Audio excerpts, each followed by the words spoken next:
रुख कराएंगे पटना का। महागठबंधन की प्रेस कॉन्फ्रेंस हो रही है। यहाँ तेजस्वी यादव, अशोक गहलोत, साहनी, तमाम लोग मौजूद हैं। महागठबंधन के कई नेता सीट शेयरिंग पर हो सकता है कि बात रखें।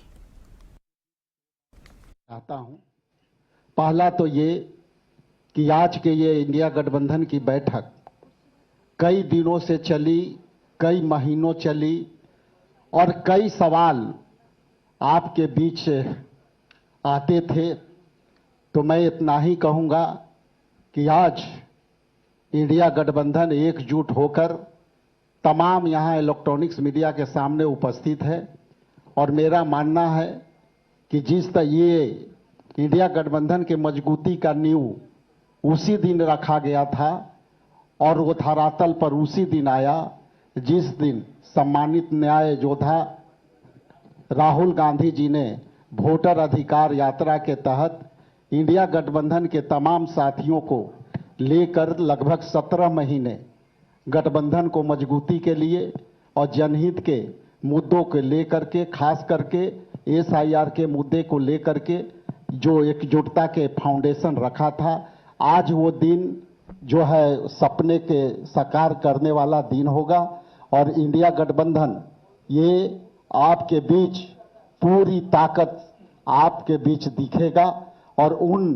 सभी सवालों का जवाब का विराम होगा और उस विराम में हम लोग तेज गति से, तेज रफ्तार से हम लोग आने वाला समय में हम गठबंधन, इंडिया गठबंधन के सरकार बनाएंगे और वो विकास की रफ्तार के तेज गति से आगे बढ़ेगी।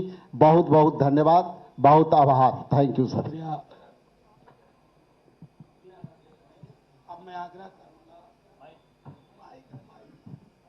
अब मैं आग्रह करूंगा सीपीआईएमएल के general secretary comrade Dipankar Bhattacharya ji से कि वो एकजुटता का संदेश आपके समक्ष रखें।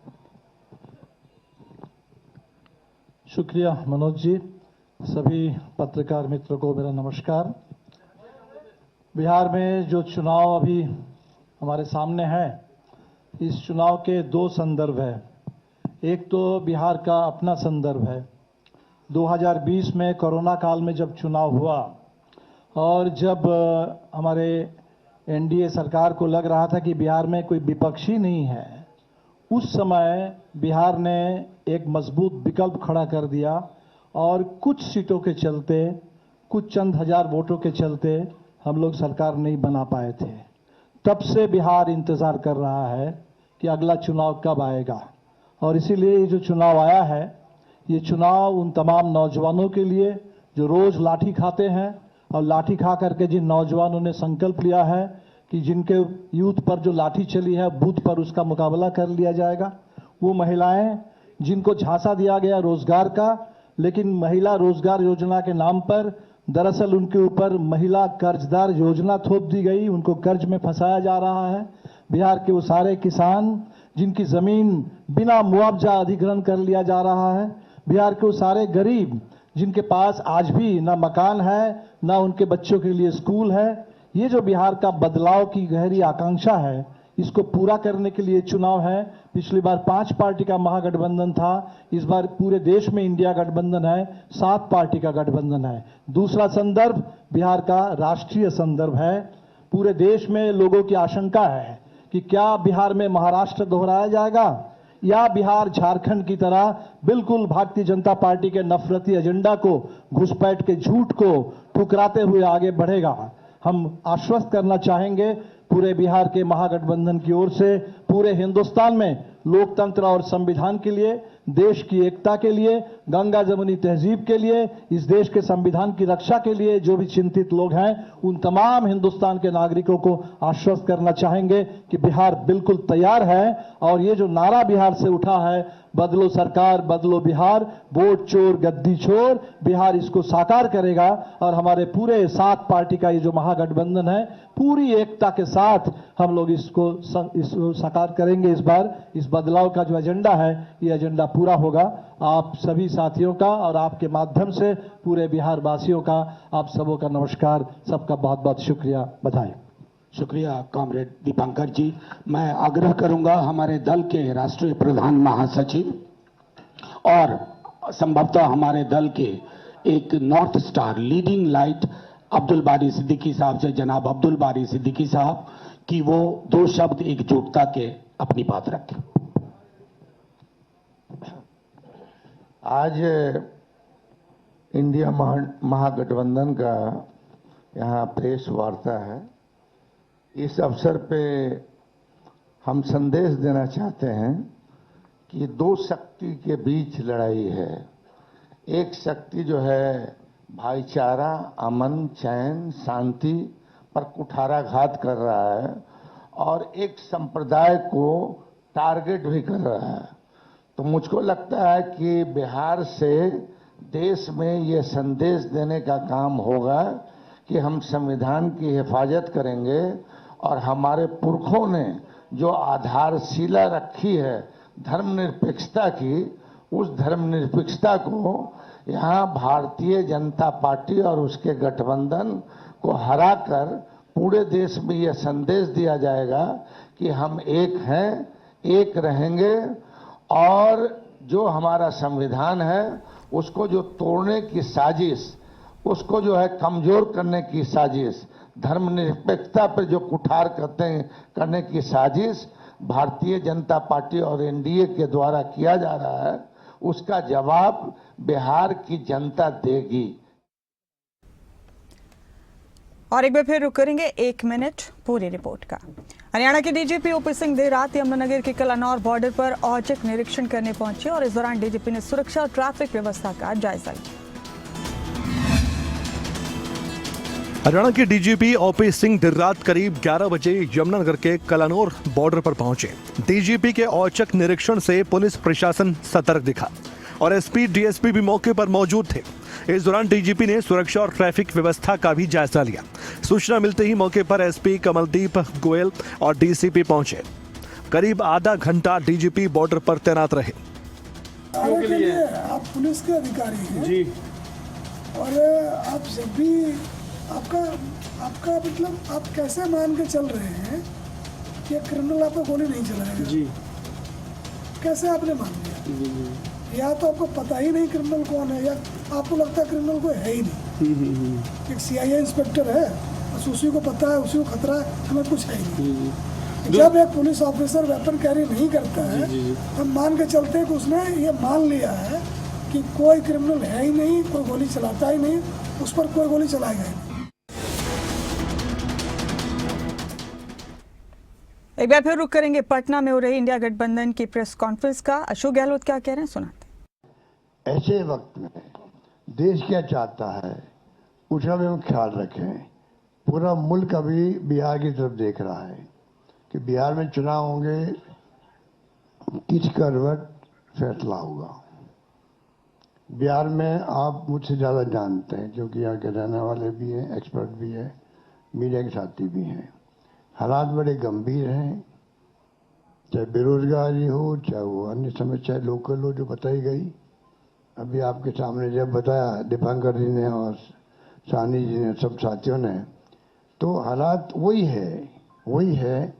किसान हो, मजदूर हो, आम आदमी हो, छात्र हो, युवा हो, चिंता लगी हुई है रोजगार की उसको।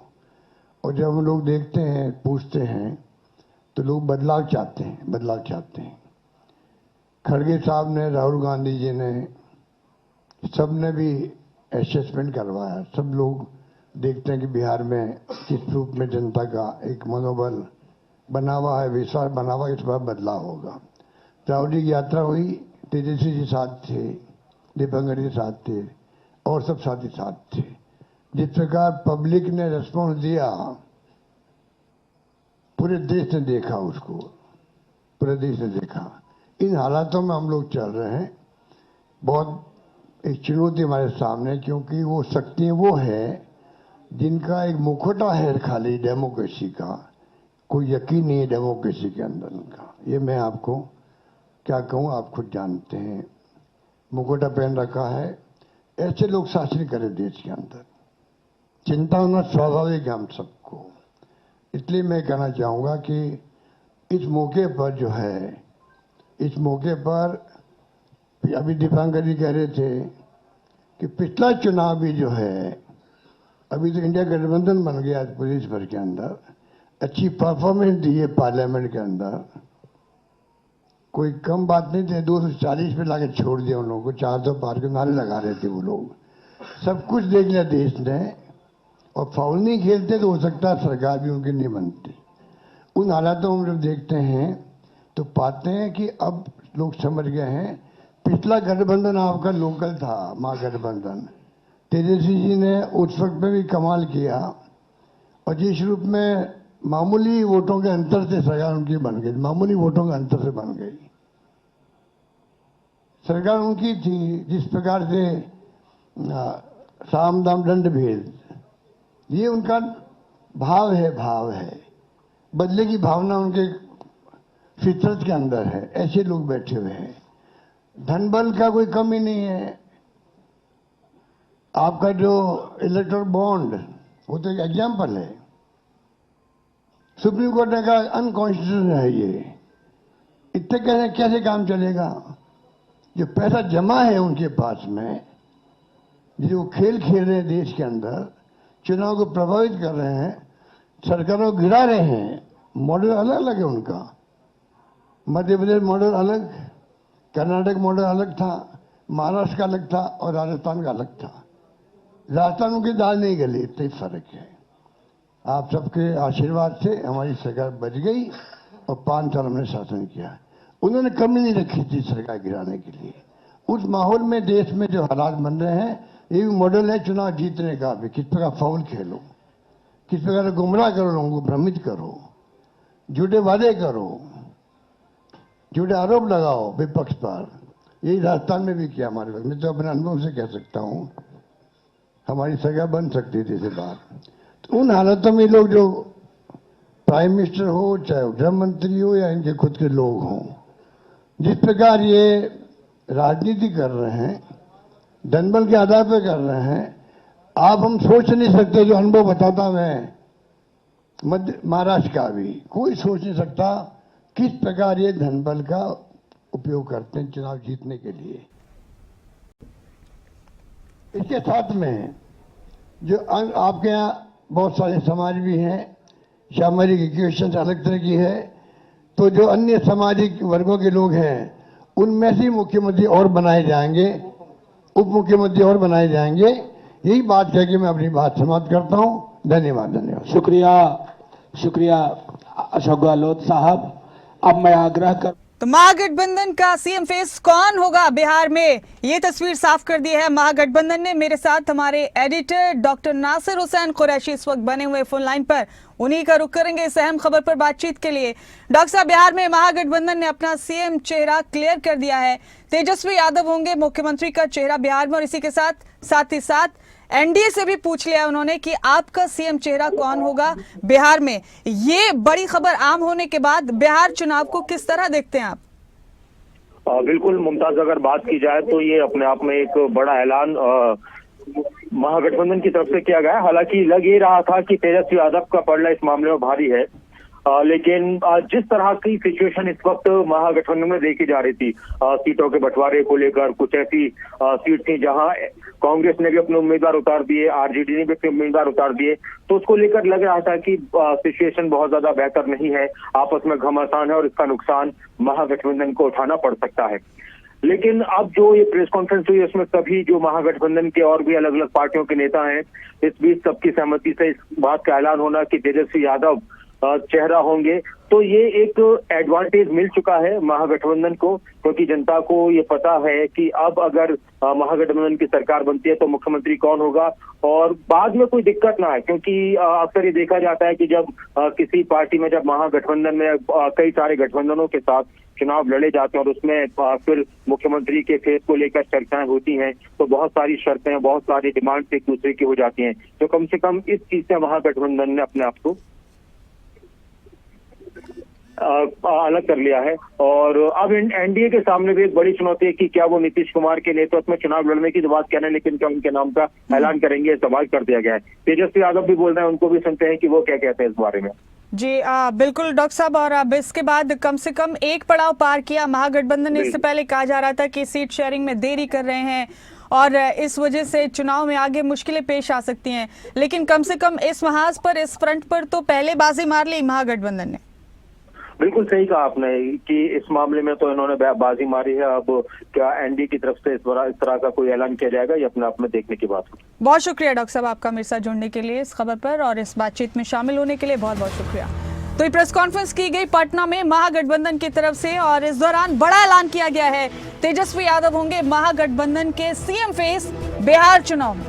ये तस्वीर साफ हो गई है। महागठबंधन की प्रेस कॉन्फ्रेंस में अशोक गहलोत ने ऐलान किया कि तेजस्वी यादव महागठबंधन का सीएम चेहरा होंगे बिहार विधानसभा चुनाव में। साथ ही गहलोत ने एनडीए से भी पूछ लिया कि उनका मुख्यमंत्री कौन होगा बिहार में, वो ये तस्वीर साफ करें।